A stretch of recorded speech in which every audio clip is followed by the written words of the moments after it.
கிறிஸ்துக்கள் மிகவும் பிரியமானவர்களே, சந்தோஷமா இருக்கீங்களா? கர்த்தருக்குள் எப்பொழுதும் சந்தோஷமா இருங்கள். அதான் நம்மள திடப்படுத்தும். சரியா? இன்றைக்கு கர்த்தர் நம்மோடு பேசுகிற வார்த்தை யோசுவா 1ஆம் அதிகாரம் 8ஆம் வசனம். இந்த நியாயப்பிரமாண புஸ்தகம் உன் வாயை விட்டு பிரியாதிருப்பதாக, இதில் எழுதியிருக்கிறவைகளின் படியெல்லாம் நீ செய்ய கவனமாயிருக்கும்படி இரவும் பகலும் அதை தியானித்துக் கொண்டிருப்பாயாக. அப்பொழுது நீ உன் வழியை வாய்க்க பண்ணுவாய், அப்பொழுது புத்திமானாயும் நடந்து கொள்வாய். அல்லேலூயா. பிரியமானவர்களே, இன்றைக்கு கர்த்தர் உங்களோடும் என்னோடும் பேசுகிற வார்த்தை என்னன்னா, இந்த யோசுவா 1ஆம் அதிகாரத்துல இந்த 5ஆம் வசனம் நம்மள சில பேர் கடம் பண்ண மாதிரி சொல்லிடுவோம். நீ உயிரோடு இருக்கும் நாளெல்லாம் ஒருவனும் உனக்கு முன்பாக எதிர்த்து நிற்பதில்லை. நான் மோசேயோடு இருந்தது போல உன்னோடும் இருப்பேன். நான் உன்னை விட்டு விலகுவதும் இல்லை, உன்னை கைவிடுவதும் இல்லை. ஆமென். உண்மைதான். கர்த்தர் நம்மை விட்டு விலகுவதும் இல்லை, நம்மை கைவிடுவதும் இல்லை என்பது எவ்வளவு உண்மையோ அவ்வளவு உண்மை. நாம் எப்படி இருந்தால் அவர் அதை செய்வார் என்பது. ஆமென். நியாய பிரமாண புஸ்தகம் உன் வாயை விட்டு பிரியாதிருப்பதாக. அப்படின்னா நம்ம சங்கீதம் 1ஆம் சங்கீதத்துல வாசிக்கலாம். கர்த்தருடைய வேதத்தில் பிரியமாயிருந்து இரவும் பகலும் அவருடைய வேதத்தில் தியானமாய் இருக்கிற மனுஷன் பாக்கியவான். இரவும் பகலும் அவருடைய வேதத்தை தியானித்துக் கொண்டே இருக்கணும். வேதத்துல தியானமா இருக்கிறதுனா என்ன அர்த்தம்? வேதத்துல என்ன சொல்லப்பட்டிருக்கு, இந்த வேதத்துல சொல்லப்பட்டதின்படி நான் இருக்கிறேனா, என் புத்தி அப்படி இருக்கா, என் கண் அப்படி இருக்கா, என் காது அப்படி இருக்கா, என் வாய் அப்படி இருக்கா, என் சிந்தை அப்படி இருக்கா? அல்லேலூயா. அப்போ நம்ம இந்த நியாயப்பிரமாண புஸ்தகம் என்ன செய்யக்கூடாதான்? உன் வாயை விட்டு பிரியாதிருப்பதாக, இதில் எழுதியிருக்கிறவைகளின் படியெல்லாம் நீ செய்ய கவனமா இருக்கும். இதில் எழுதியிருக்கிறதெல்லாம் எதுக்காக? நம்ம செய்வதற்காக. அப்படியே அதை விட்டு வலதுபுறம் இடதுபுறம் விலகாமல் நேரா கோடு போட்ட மாதிரி அந்த பாதையிலே நடப்பதற்காக. இல்லையா? அப்பொழுது நீ உன் வழியை வாய்க்க பண்ணுவாய், அப்பொழுது புத்திமானாயும் நடந்து கொள்ளுவாய். ஆமென். இப்போ நான் அநேக நேரங்கள்ல பார்த்ததுண்டு. ஊழியங்கள்ல தலைமைத்துவத்துல இருக்கிறவங்க சில கட்டளைகளை கொடுத்திருப்பாங்க. அப்போ அதன்படி நடக்கிறதுக்கு அதற்கு அடுத்த அந்த அசிஸ்டன்ட் பாஸ்டர்ஸ் அல்லது ஊழியக்காரர்கள் ஊழியக்காரிகள் அல்லது அங்க ஜெபம் நடத்துறவங்க, ஆராதனை நடத்துறவங்க, பாஸ்டருக்கு இது பிடிக்காது, தலைமை பாஸ்டருக்கு இது அல்லது பிஷப்பையாவுக்கு இது பிடிக்காது, அல்லது நம்முடைய ஆஹ் முறைமையின்படி இதெல்லாம் கரெக்டா இருக்கணும், இதுல எல்லாம் சரியா இருக்கணும் என்று சொல்லி அதுல மிக சரியாய் நடக்கிறவங்கள பார்த்திருக்கிறேன். அப்போ ஆனா அவங்களே என்ன செய்ய மாட்டாங்க, வேதத்தின்படி எல்லா காரியங்களையும் சரியா நடக்கணும்னு நினைக்க மாட்டாங்க.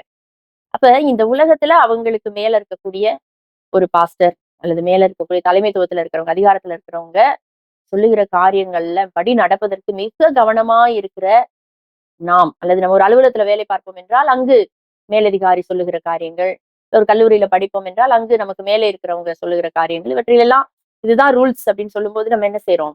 மிக கவனமா இருக்கிறோம் அந்த காரியங்களை செய்யறதுக்கு. ஆனா அப்படி இருக்கிற நாம், நமக்கு அழகா வேதத்துல எழுதி கொடுத்திருக்காங்க ஆண்டவர். இதுதான் கட்டளைகள், இதுதான் பிரமாணம், இப்படிதான் நடக்கணும், இப்படிதான் இருக்கணும், நீ அன்பாதான் இருக்கணும், மன்னிக்கணும், விட்டு கொடுத்து போகணும், நீ பரிசுத்தமாதான் இருக்கணும், நீ நீதிமானாதான் இருக்கணும். அப்போ நீ என்ன செய்வ? அவன் நீர்க்கால்களின் ஓரமாய் நடப்பட்டு தன் காலத்தில் தன் கனியை தந்து இலையுதிராதிருக்கிற மரத்தை போலிருப்பான். அவன் செய்வது எல்லாம் வாய்க்கும். என்ன செஞ்சாலும் வாய்க்கும் சொல்லியிருக்கிறார். பொய் சொல்வாரா? பொய் சொல்ல அவர் மனிதன் அல்ல.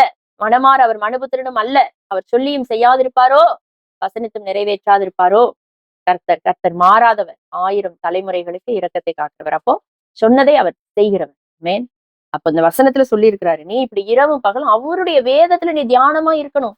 இந்த நியாயப்பிரமாண புஸ்தகம் உன் வாயை விட்டு பிரியக்கூடாது. அப்ப பழைய ஏற்பாட்டுல நியாயப்பிரமாண புஸ்தகம், இன்றைக்கு அவர் எழுதி கொடுத்திருக்கிற கட்டளைகள். உன்னிடத்தில் நீ அன்பு கூறுகிறது போல பிறனிடத்திலும் அன்பு கூறுவாயாக.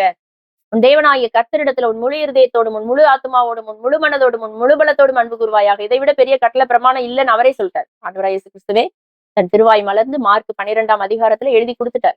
சொல்லிட்டார், வாய் திறந்து பேசி சொல்லிட்டார். ஆண்டவரே சொல்லிட்டார். அல்லேலூயா. அப்ப முதலாவது கட்டளை என்ன? அவரிடத்துல அன்பு கூறணும் முழு இருதயத்தோடு. அப்ப மற்ற காரியங்கள் மீது அன்பு கூர்ந்து அவர் மீது அன்பு கூற முடியாது. அது பரிசுத்தத்தை குறிக்கிறது. உன்னிடத்தில் நீ அன்பு கூறுகிறது போல பிறனிடத்திலும் அன்பு கூறுவாயாக என்பது என்ன? நான் எப்படி மன்னிக்கிறேன் அது மாதிரி மத்தவங்களை மன்னிக்கணும். என்ன நான் எப்படி நேசிக்கிறேன் அது மாதிரி மத்தவங்களை நேசிக்கணும். என்னுடைய காரியங்கள்னா நான் எப்படி மற்றவருக்கு தெரியாமல் மறைத்துக் கொள்கிறேன், அது மாதிரி நான் மத்தவங்களுக்கு காரியங்களை மறைக்கணும். என்னை மற்றவங்க கனப்படுத்தணும்னு ஆசைப்படுற அது மாதிரி மற்றவங்களை நான் கனம் பண்ணணும். அவ்வளவுதான். ரொம்ப சிம்பிள். நியாயப்பிரமாணம் தீர்க்க தரிசனங்களும் இவ்வளவுதான். உங்களை மத்தவங்க எப்படி நடத்தணும்னு நீங்க ஆசைப்படுறீங்களோ அது மாதிரி நீங்க மத்தவங்கள நடத்துங்க. முடிஞ்சு போச்சு. அல்லேலூயா. பிரியமானவர்களே, அப்ப இதெல்லாம் நமக்கு அப்படியே படிக்கணும், அப்படி விட்டுட்டு போயிடக்கூடாது. அப்ப சுபாவப்படி தன்னுடைய முகத்தை கண்ணாடியில பார்த்துட்டு வெளியில போனோடனே மறந்து போற மனுஷனை போல இருக்காத. இந்த வார்த்தைகள் உன் இருதயத்தை விட்டு பிரியாம இருக்கட்டும். இரவும் பகலும் நீ அதை தியானம் பண்ணு, அதன்படி நடக்க உன் இருதயத்தை நீ ஒப்பு கொடு. அதுல நீ எந்த காரியங்கள்ல குறைவா இருக்கிறியோ அதை நீ ஆண்டவர்கிட்ட அறிக்கை செய்யி, பாவ மன்னிப்பு கேளு, மனம் திரும்பு. அதை வந்து அதுபடி நடக்கிறதுக்கு என்னை ஒப்பு கொடுக்குறேன்னு சொல்லு. அதுக்கு அவருடைய பலனை கேளு, அவருடைய கிருபையை கேளு. எங்கெல்லாம் மிஸ் பண்றியோ அங்கெல்லாம் கிருபையை சார்ந்து கொள். எங்கெல்லாம் வந்து பலவீனமா இருக்குன்னு ஃபீல் பண்றியோ அங்கெல்லாம் நீ அவருடைய வல்லமையை சார்ந்து கொள் தான் நமக்கு சொல்லி கொடுக்குறார் ஆண்டவர். இல்லையா? அப்ப நம்ம கிரியைகளிலே வல்லவர்களாக அவருடைய கிருபையினால் நாம் மாற வேண்டும். ஆமென். அப்போது நம்ம எப்படி நடந்து கொள்வோமா? புத்திமானாய் நடந்து கொள்வோம். ஆமென். அப்போது அவர் நம்மை விட்டு விலகவும் மாட்டார், நம்மை கைவிடவும் மாட்டார். இந்த நேரத்தில் ஆவியானவர் ஒரு காரியத்தை ஞாபகப்படுத்துறதுனால அந்த வசனத்தையும் வாசித்து தியானித்து விட்டு நாம் நிறைவு செய்வோம். யாத்ராகமம் 23 20ஆம் வசனம் வாசிக்கிறேன். வழியில் உன்னை காக்கிறதற்கும் நான் ஆயத்தம் பண்ணின ஸ்தானத்துக்கு உன்னை கொண்டு போய் சேர்க்கிறதற்கும் இதோ நான் ஒரு தூதனை உனக்கு முன்னே அனுப்புகிறேன். அவர் சமூகத்தில் எச்சரிக்கையாயிருந்து அவர் வாக்குக்கு செவி கொடு. அவரை கோபப்படுத்தாதே. உங்கள் துரோகங்களை அவர் பொறுப்பதில்லை. என் நாமம் அவர் உள்ளத்தில் இருக்கிறது. அப்போ ஆண்டவர் தான் என்ன செய்யறாங்க? நான் உன்னை விட்டு விலகுவதும் இல்லை, உன்னை கைவிடுவதும் இல்லை என்று சொல்லி நம்முடைய தூதனை நமக்கு முன்பாக அனுப்புகிறார். அதே தூதனானவர் நாம் பிரமாணங்களை கட்டளைகளை சரியாக கை கொள்ளுகிற போது அவர் நமக்கு ஆசீர்வாதங்களை வாரி வழங்குகிறவராய் இருக்கிறார். ஏனென்றால் அவர் நம்மோடு கூட இருக்கிறார். அல்லேலூயா. பரிசுத்த ஆவியானவர் நம்மோடு கூட இருக்கிறார். ஆனா இந்த வசனம் சொல்லுது, அவர் சமூகத்துல எச்சரிக்கையா இருந்து அவர் வாக்குக்கு செவி கொடு. இதுக்கு ஒரு உதாரணம் சொல்றதா இருந்தா, ஒரு பெரிய ஒரு ராஜா அல்லது ஒரு பெரிய சிஓ அல்லது ஒரு பெரிய ஒரு தலைமைத்துவத்துல ஒரு பெரிய அதிகாரம், எல்லா விதமான அதிகாரங்களும் உடைய ஒருவருக்கு அருகில இருக்கிறதுன்றது கிட்டத்தட்ட அந்த அதிகாரத்துல நமக்கு பங்கு இருப்பது போன்ற ஒரு நிலை பார்த்துக்கோங்க. இப்ப நம்ம அவங்கள இப்ப தானியெல்லாம் அப்படிதான் இருந்தார். இன்ஃபுளுயன்சிங் பர்சனா இருந்தார். இம்பாக்ட் தாக்கத்தை ஏற்படுத்துகிற ஒரு மனிதராக இருந்தார். அப்படி நமக்கு நிறைய அதனால பெரிய அட்வான்டேஜஸ் கிட்டத்தட்ட அவருக்கு கிடைக்கிற எல்லா மரியாதையும் நமக்கும் கிடைக்கும். ஆண்டவராய் இயேசு கிறிஸ்துவுக்கு கிடைத்த எல்லா கனமும் சீஷர்களுக்கும் கிடைத்தது. அப்படி கிடைக்கும், உண்மைதான். ஆனா எந்த செகண்ட் அந்த பெரிய மனிதருக்கு துரோகம் பண்ணுகிற எண்ணம் அவரோடு கூட இருக்கிற ஒருத்தருக்கு வந்துருச்சோ அதுக்கப்புறம் அங்க இருக்க முடியாது. எவ்வளவுக்கு அவர் கண்கள்ல தயவு கிடைத்ததோ அவ்வளவுக்கு அந்த அவருடைய இடத்தை விட்டு துரத்தப்பட்டு ஒண்ணு இல்லாம போயிடுவான் அந்த மனுஷன். அதே போலதான் அவர் தமது தூதனை நம்மோடு கூட அனுப்புகிறார், நமக்கு முன்னாக அனுப்புகிறார். அவர் நம்மை விட்டு விலகுவதும் இல்லை, நம்மை கைவிடுவதும் இல்லை. எப்போது நம்முடைய ஆத்துமா சரியாய் கட்டளைகளின்படி பிரமாணங்களின்படி நடக்கிற போது, நமக்குள்ள எப்போதெல்லாம் பாவம் குடிகொள்ள ஆரம்பிக்கிறது அப்போதெல்லாம் அவரே நமக்கு எதிரியாக மாறி போகிறார் என்பதை நாம் மறந்துவிடக் கூடாது. இல்லையா? அவருடைய நோக்கம் இந்த உலகத்துல நம்ம ஆசீர்வாதமாக இருக்கணும்ன்றது அவருக்கு சந்தோஷம்தான், அவருடைய விருப்பம்தான். ஆனால் அதை காட்டிலும் நாம் பரலோகத்தை அடைய வேண்டும் என்பதுதான் அவருடைய நம்மை குறித்து அவருடைய சித்தமாகவும் நோக்கமாகவும் இருக்கிறது.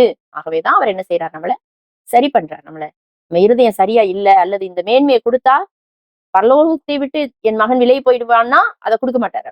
அதற்கு நம்ம எப்போ சரி ஆகுறோமோ, எப்போ நம்ம இருதயம் கரெக்ட் ஆகுதோ, எப்போ நம்ம எவ்வளவு ஐஸ்வர்யத்தை கொடுத்தாலும் தாழ்மை நம்மளை விட்டு போகாது அப்படின்ற அளவுக்கு நம்ம எப்போ பக்குவப்படுறோமோ, எவ்வளவு அதிகாரம் இருந்தாலும் அதை துஷ்பிரயோகம் பண்ண மாட்டோம், பரிசுத்தத்தை காத்துக்கொள்ளுவோம் என்கின்ற இடத்துக்கு நம்ம தேறி வருகிறோமோ, அது வரையிலையும் அவர் என்ன செய்ய மாட்டார்?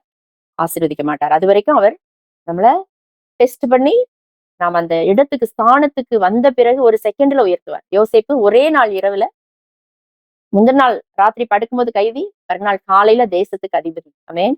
அப்படி உங்களையும் என்னையும் உயர்த்துவதற்கு அவருக்கு ஒரு வினாடிதான் ஆகும். ஆகவே ஏற்ற காலத்துல அவர் நம்மை உயர்த்தும்படிக்கு அவருடைய பலத்த கரங்களுக்குள் அடங்கியிருப்போம். கற்பனைகளை கை கொள்ளுவோம். பிரமாணங்கள் நம்முடைய நாவை விட்டு பிரியாது இருக்கட்டும். இரவும் பகலும் அவருடைய வேதத்துல தியானமாயிருப்போம். அப்போது நாம் நீர்க்கால்களின் ஓரமாய் நடப்பட்டு தன் காலத்தில் தன் கனியை தருகிற மரத்தை போல் இருப்போம். நாம் என்ன செஞ்சாலும் அது வாய்க்கும். ஆமென். கர்த்தர் நம்மை ஆசீர்வதிப்பாராக. நாம் ஜெபிப்போம். கிருபை இரக்கம் நிறைந்த எங்கள் அன்பின் தகப்பனே, நியாயப்பிரமாண புஸ்தகம் உன் வாயை விட்டு பிரியாதிருப்பதாக. அப்பொழுது நீ புத்திமானாயும் நடந்து கொள்ளுவாய். நான் உன்னை விட்டு விலகுவதும் இல்லை, உன்னை கைவிடுவதும் இல்லை என்று சொன்ன எங்கள் தேவன் எங்களோடு கூட இருக்கீங்க ஆண்டவரே. அப்பா, நாங்க எல்லா காரியங்களிலும் உண்மையுள்ளவர்களாய், நீதியுள்ளவர்களாய், சத்தியமுள்ளவர்களாய், பரிசுத்தம் உள்ளவர்களாய் நடந்து கொள்ள எங்களுக்கு கிருபை தாங்க தாங்க தாங்க தாங்க ஆண்டவரே. ஆண்டவரே, ஏன் ப்ராமிஸ் பண்ணீங்களே, ஏன் எங்களுக்கு நடக்கல, ஏன் எங்களுக்கு இப்படியே நடக்குது, ஏன் இந்த மாதிரி எங்களை கஷ்டப்படுத்துறீங்க என்று சொல்லி உண்மை நாங்கள் விசனப்படுத்தாத படிக்க ஆண்டவரே. ஆண்டவரே, நீங்க எங்களை சுத்திகரிக்கிறீங்க.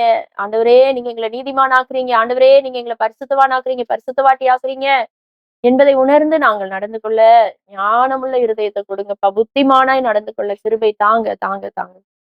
துதியும் கனமும் மகிமையுமக்கே செலுத்துகிறோம் ஐயா. மீட்பெரும் இரட்சகருமாய் இருக்கிற எங்கள் ஆண்டவர் இயேசு கிறிஸ்துவின் மூலமாய் ஜெபித்திருக்கிறோம். ஜெபம் கேளும் பதில் தாரும் எங்கள் நல்ல பரிசுத்த ஜீவன் உள்ள ஜீவன் தந்த பிதாவே. அமேன். God bless you. Have an excellent day.